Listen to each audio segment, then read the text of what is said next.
There's one thing about Zakir Naik that makes people really think that he knows what he's talking about, and that's when he's able to share facts randomly and very quickly from the top of his head in such a manner that makes you think, wow, he is a really intelligent man.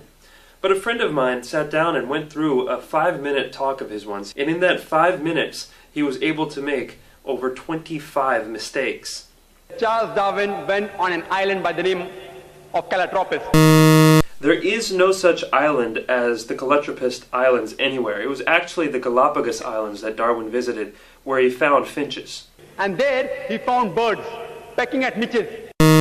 These finches do not peck at niches, as Naik says. They lived in separate ecological niches. Depending upon the ecological niches they pecked, the beak kept on becoming long and short. The differences Darwin observed between these finches were far more than simply beak length. They included differences in color, size, mating behavior, songs, and preferred food. This observation was made in the same species, not in different species. Darwin's observations of varying beaks were made on 14 different species of finches, not just one, as Dr. Naik claims. The beak length actually did not vary within the species. Charles Darwin wrote a letter to his friend Thomas Thompson. All of Darwin's published correspondence is printed and even available electronically online, and it contains no record of anyone named Thomas Thompson. Charles Darwin himself said that there were missing links. He didn't agree with it.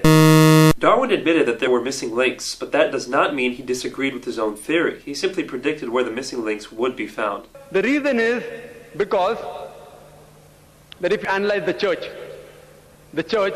was against science previously. The church was never against science. Almost all the great European scientists of Galileo's time, including Galileo, were devout Christians.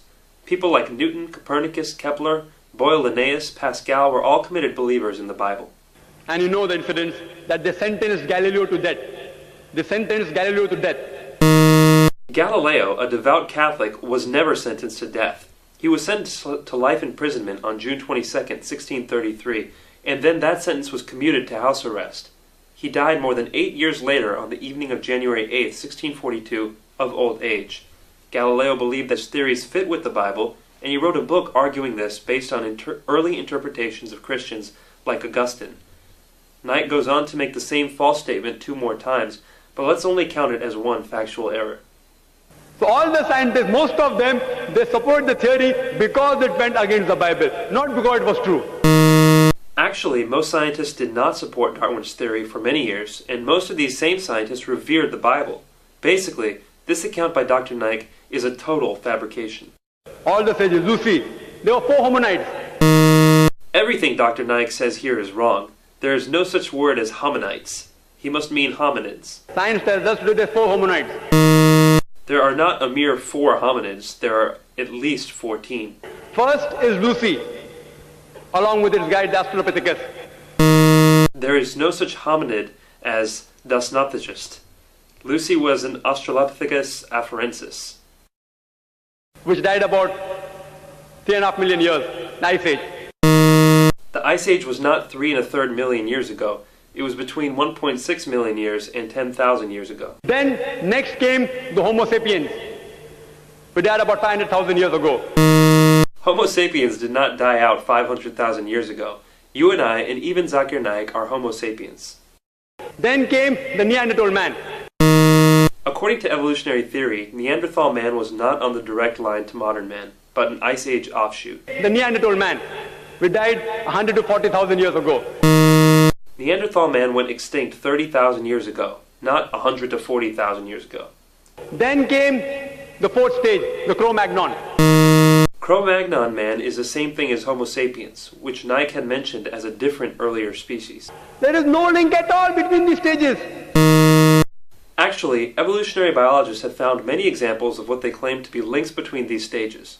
For example, Homo habilis, Homo ergaster, and Homo heidelbergensis. If you know of Sir Albert Georgi, who got the Nobel Prize for inventing the vitamin C.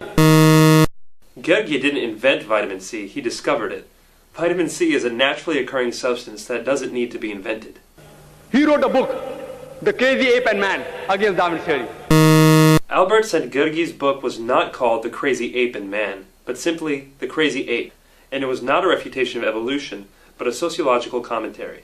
If you know about Rupert Stalbert, this person wrote a new theory of evolution against Darwin's theory. Who is Rupert Stalbert? I can find no trace of anybody with that name. From the apes. If you know of Sir Frank Salisbury, he was a biologist. Naik quotes one unknown person after another. Who is Sir Frank Salisbury? Again, vigorous searching can find no trace of anybody with that name. But to give Naik the benefit of the doubt, this will not be counted as a factual error. If you know about Whitemeat, Sir Whitemeat. Whitemeat? Who is Sir Whitemeat? For the fourth time, no trace can be found of anybody with this name. At lower levels, an amoeba, at lower species level, amoeba can change to paramecia. There is no such thing as paramecia. Perhaps he means paramecium. But the evolutionary change of an amoeba to a paramecium is far more dramatic biologically than the relatively small biological difference between apes and humans. According to Francis Crick, who's authority in this field, he said it is unimaginable. There is no such person as Francis Crick. Naik probably means Francis Crick, the co-discoverer of DNA. Francis Crick believes fully in evolution.